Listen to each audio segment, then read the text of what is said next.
Sull'ospedale di Sciacca interviene oggi l'onorevole regionale di Forza Italia Margherita La Rocca Ruvolo.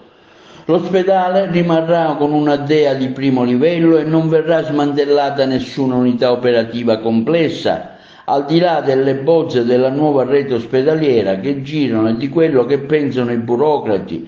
Le decisioni sulla sanità in Sicilia vengono prese in Commissione Salute all'Assemblea regionale siciliana, dove ci sono i deputati che rappresentano il territorio. Ne conosco le necessità, afferma l'onorevole Roccarruvolo, e hanno l'obbligo e il dovere di dare risposte ai cittadini. Quando si parla di sanità, il dovere e l'obbligo diventano doppi.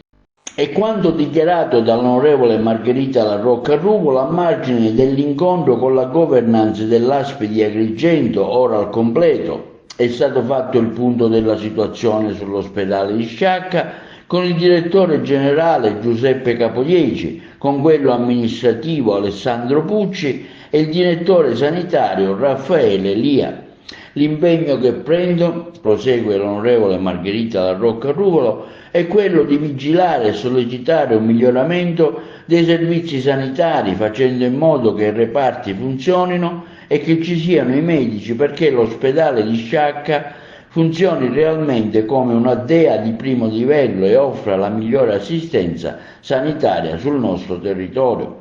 C'è ora una nuova governance all'ASP che può programmare, lavorare per portare a compimento il lavoro iniziato per selezionare nuovo personale medico e garantire la piena funzionalità dei vari reparti.